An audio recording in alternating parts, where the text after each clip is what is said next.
Well, we start today's video by saying that the war you're watching around the world today is quite different from all the wars this old world has ever seen. Well, this seems logical by the fact that each era has its own wars with its own characteristics, limits, and visions. 𝗏 von Clausewitz, the 18th century war theorist, said that every age has its peculiar kind of war, its own limiting conditions and prejudices. But here's the challenge, folks. Understanding war as it happens is something extremely difficult to predict what the next one will look like. Then it's almost impossible. Change in wars always comes as a surprise. Look at the 20th century. For much of the Cold War, the concern of the strategists involved was pretty static, preventing a conflict between superpowers from heating up with nuclear deterrence, keeping everything on ice. At most, the battles arose in proxy conflicts such as Korea or Vietnam, which were exhausting but controllable. When the Soviet Union fell, a new era came. In the 1990s, we saw international coalitions acting in specific conflicts, such as the Gulf War or the Ball. The focus was to intervene in situations where governments invaded neighbors or practiced 𝗏. Then came 9/11. The world turned upside down, and the fight against 𝗏í𝘃𝗃𝗏 came to dominate the military strategy of the war.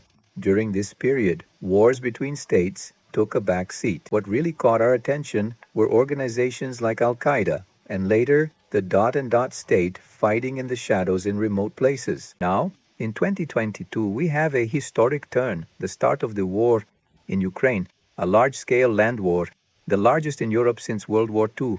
It's not just Russia and Ukraine that are fighting. We have a giant geopolitical reconfiguration.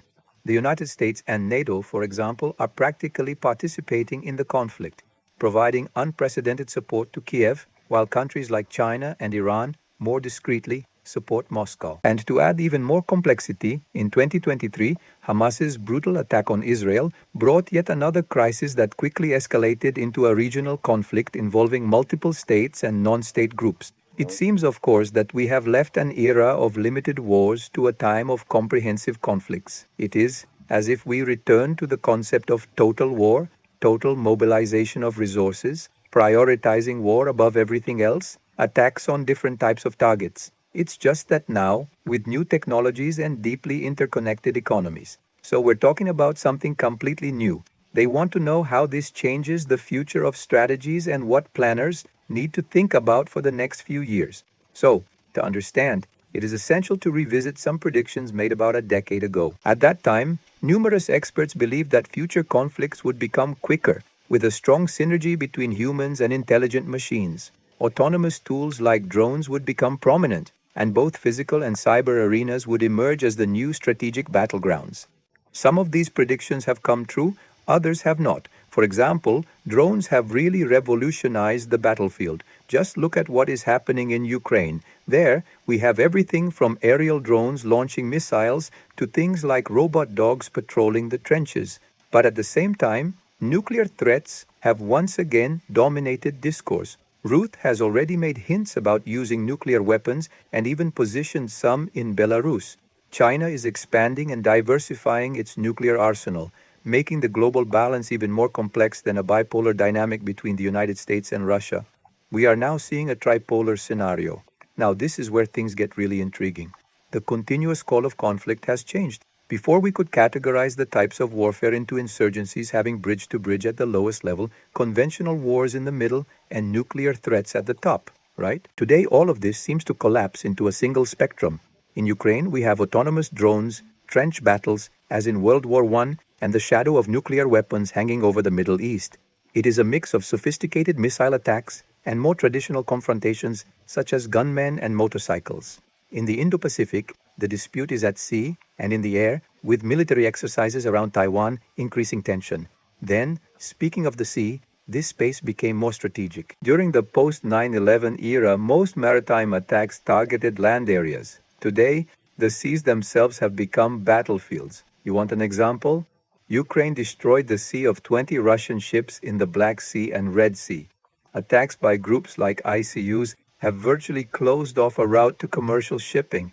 And that raises a question, folks. If the United States can't protect the Red Sea, remember the metaphor of the whale bear? Are they ready to do that in the Indo-Pacific, where things are increasingly tense? Is Alfred Maha's theory of sea power once again being questioned? Well, this plurality of conflicts also reminds us that weapons, which are the sensation of the moment, can quickly become obsolete. Think of 2022, when Ukraine's precision-guided munitions seemed to revolutionize the war against Russia. But by the following year, the Russians had already found ways to neutralize them using countermeasures such as electronic interference. This ends up teaching us that in war, every advance is followed by a reaction, a counter-strategy. And that brings us to the important point, understanding the wars of today. It is not a matter of observing the present, but of predicting what will be decisive in the future. We are living in a time when conflicts have not only become broader, but also more diverse. Well, the post-9/11 wars had already shown the disproportionate role of non-state groups like 𝗏, militias, and paramilitary forces. But now we're dealing with an even more complex combination. Traditional state forces are back, but these non-state groups continue to play important roles. Look at the Middle East, for example. We have the useful, who, despite being a relatively small rebel force, are challenging the United States Navy like no other since World War II. It doesn't stop there.